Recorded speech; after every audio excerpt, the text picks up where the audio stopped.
Hello, Giants fans, and welcome to a new edition of the Valentine's Views podcast. Please like, share, and subscribe to support the channel. Special guest for you guys today. I have Ross Tucker of the Ross Tucker Football Podcast and a whole bunch of other places I'm sure you guys are familiar with Ross's work. Ross, thank you so much for a few minutes today. Of course, Ed, my pleasure. Great to be back on with you. And as you and I were saying right before we started, awesome timing with today's guest on the Ross Tucker Football Podcast, Darren Waller, who happened to say had a lot to say about the Giants. All positive, by the way, for the most part. Accidental, but awesome. Accidental, but awesome. You know, sometimes these things happen, and I will admit I have not yet listened to more than a couple of clips. Just quickly give us a little bit of what Waller talked about, what he said, what the flavor of that was all about. Well, so I was most intrigued just by why he retired, right? 8 years, 31 years old. I think athletically he still had a couple good years left. I'm always fascinated by guys that make that decision to walk away on their own terms. And frankly, I was curious as to how much of the reason for stepping away was because, of what happened in New York last year with the Giants, right? And whether or not that was a factor. The two things that jumped out to me the most, Ed, and I think that your audience would be most interested in, he was really, really excited to work with Daniel Jones last year. He had, worked with him in the spring, and actually even before training camp, they had gotten together, and he really thought they were on their way to having a big year. He just felt a chemistry with Daniel Jones, thought Daniel Jones was very impressive, and really thought he was going to have a big year getting the ball from Daniel Jones. And then he said he realized early in the season that they just couldn't protect him. That Daniel Jones wasn't protected and didn't really have a chance to deliver the ball to Darren. And that was sort of his big takeaway, was you could tell he's higher on Daniel Jones than most, and just felt like he didn't really have an opportunity behind one of the worst offensive lines in the league. What I would say is, we all know they had a bad offensive line. Joe Schoen said on Hard Knocks they had a bad offense. Like, we all know that.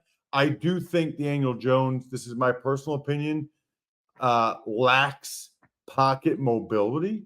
He's very fast, very athletic, and has been highly effective at times as a runner, but that's not the same as subtle pocket movement that guys like Tom Brady or Drew Brees mastered. I do think they had a bad offensive line, but I also think Daniel Jones could have helped those guys out a little bit with some subtle pocket movement to avoid the pressure at times. But that was the first thing that Waller said. And I just asked him what he thought about the Giants franchise in general. And Ed, I had no idea what he would say. I don't know if he'd say, hate him, love him. He was very complimentary. He mentioned the fact that the Giants organization pays for acupuncture treatment and massages for players. I was blown away by that. I played for 5 teams, never had a team that would pay for your acupuncture and massage. That would have been amazing. And I even said to Darren, I think I said on the show, I definitely told him after we finished the Ross Tucker Football Podcast, when I was with the Cowboys, Ed, they payroll deducted for lunch. I remember I went in, I can't remember, it was either $150 or $300, but I saw on this paycheck $150 for something. So I went into the finance guy and I was like, what is this? And he's like, oh, that's for lunch. and dude, they were giving us like fried chicken and mashed potatoes with gravy. I mean, it was crap. And I was like, I said, so what happens if I just pack a turkey and cheese sandwich every day? Like, what do we do? He's like, he didn't know what to say because nobody ever brought it up before. Nobody had ever he's like, you won't, it doesn't bother, because you're getting big checks, right? Right. So they think you won't notice the $150. I'm from Eastern Pennsylvania. I was 23 years old. I knew exactly how many cases of Yingling $150 was. Okay, exactly. How many? Right? Like it counts. Like that's 8 cases of Yingling for $150. Like, what do you like? I'm not just giving that to you guys for nothing. I'll bring a turkey and cheese sandwich. So, but he said that the Giants organization really, the little things they did for families to make them comfortable, when people would have family come to training camp. It's all the things I've heard from guys over the years that I think people lose sight of. Never really had any guy I played with say negative things about the Giants organization. Most of the time, they have a real appreciation for ownership and a belief that ownership has their back, family atmosphere, and really is trying to take care of them. And Waller, look, he played for the Ravens, played for the Raiders. I think he played for some other teams I don't even know. So he knows what different organizations are like. So for him to rave about the Giants franchise, I think speaks very, very well of, the Mara and Tisch families and Big Blue. So let me ask you, are you, just a general question, are you optimistic or pessimistic about the 2024 Giants? I wouldn't say optimistic. I don't know if I'll say pessimistic. I guess what I would say is, when I see their season win total and when I see projections for them, that looks about right to me. Those look about right to me. 6-7 wins, maybe. Mhm. I don't really see them being in the playoff mix. I don't see them being, a 9 or 10 win team. Now, in fairness, I didn't see that a couple years ago either. And if they keep Daniel Jones healthy, especially with some of the stuff I've seen neighbors doing, I think they have a chance because their D line should be really good. I mean, really, really good. And that's a good place to start. And historically, for good Giants teams, you think about the Coughlin teams, the Parcells teams, when the Giants had a really beastly defensive line, they tend to have a pretty good team. I still have a lot of concerns about the offensive line, and I've got question marks on their skill position players. I mean, they're probably bottom 5 in the league at the skill positions on offense. It's a tough way to win. Tough way to win. Yeah, I think it's interesting. I think the way I look at the Giants is they're relying on a lot of young players. Guys that Joe Schoen drafted. They're relying on a lot of young players to step up and do things that maybe they haven't done yet in their careers.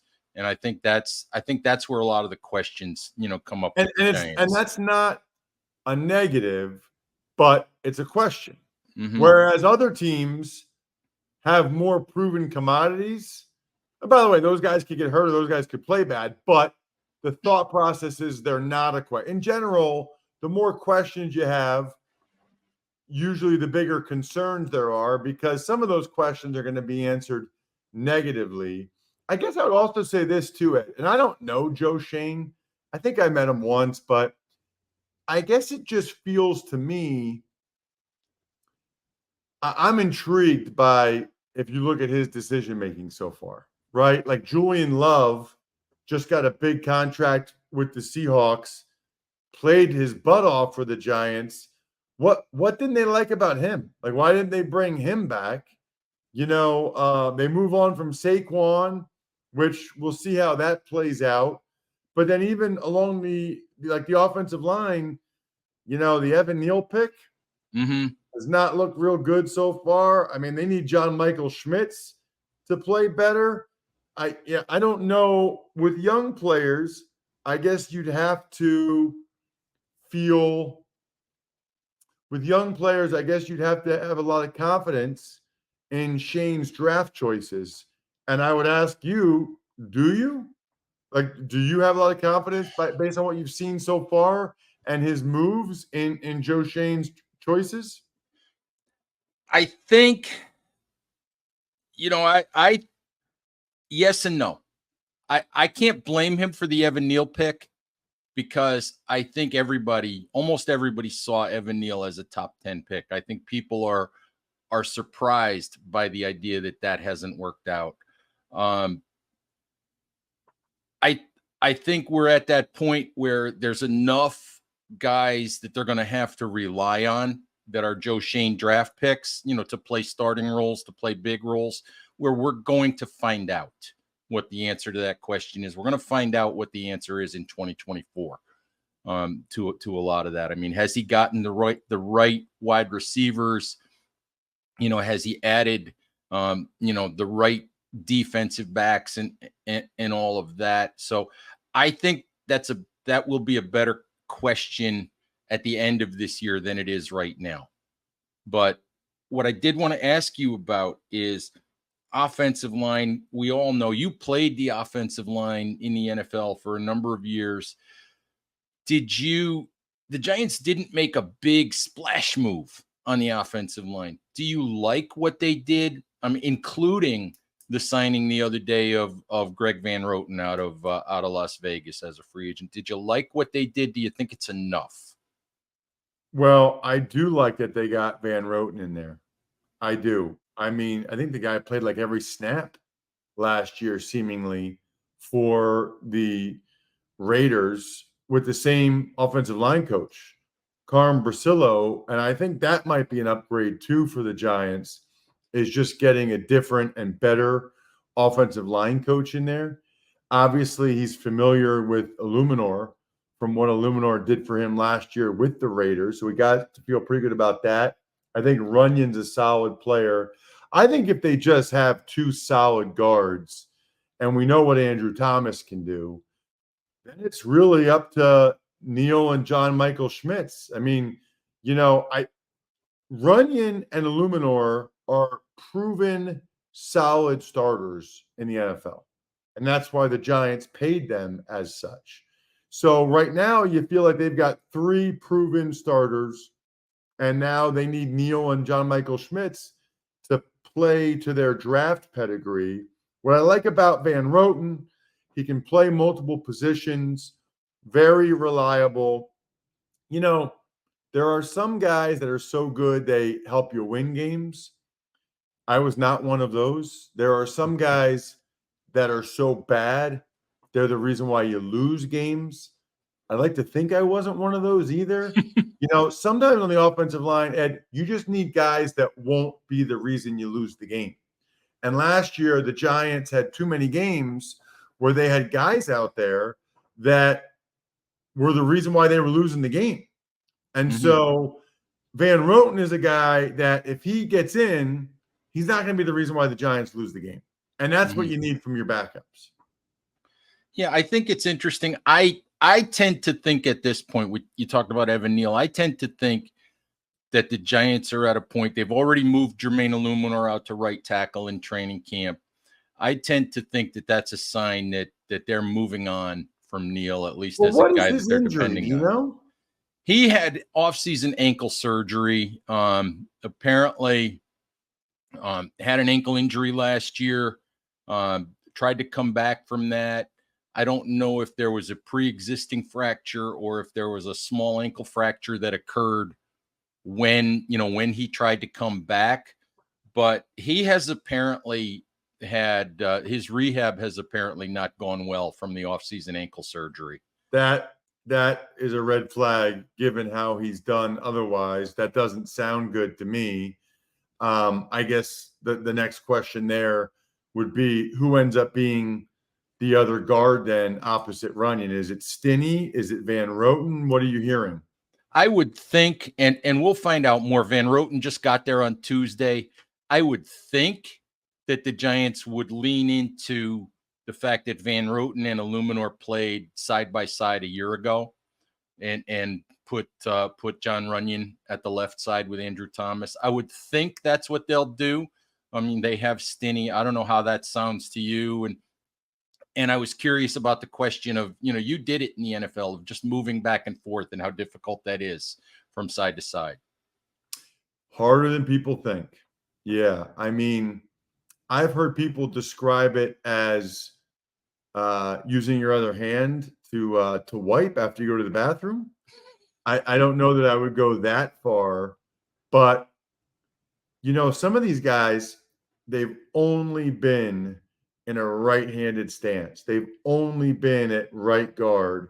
And so your body gets so used to that. Look, these are all uncomfortable positions, but you finally got your body comfortable in that. Like nobody wants to be in a three-point stance. So you finally got your body comfortable with that uncomfortable position. And then to have to then switch it where your left leg's back, your right leg's forward, your left hand's down, your right hand's your dominant hand.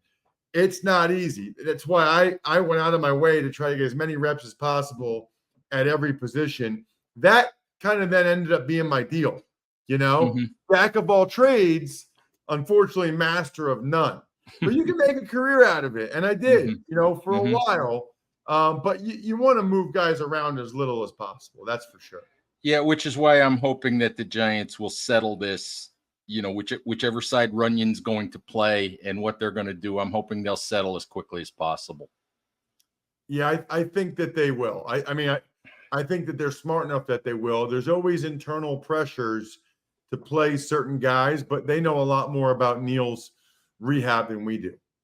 All right, Ross, I know that you need to run. Why don't you quickly just tell folks where they can find your podcast, where they can find the Darren Waller episode, and what else you've got going on before I let you go. Yeah, of course. You can always check me out on social media at Ross Tucker NFL. I'll be doing a bunch of NFL games this year, both for CBS on television and Westwood One on the radio. You can check out the show, the same place all podcasts are. It's called the Ross Tucker Football Podcast. It's daily. Wednesday's episode is Darren Waller talking about his decision to retire and the Giants organization. So it's a great time for you guys to check it out. It's also on YouTube, youtube.com/Ross Tucker NFL. And those highlight clips with what Waller said about the Giants are posted to @Ross Tucker Pod. So that's the best way to do it. Social, no matter what platform you're on, @Ross Tucker NFL or youtube.com/Ross Tucker NFL. All right, Ross, thank you very, very much. Thank you as always for listening, Giants fans. Please take care, and we'll talk to you soon. Bye-bye.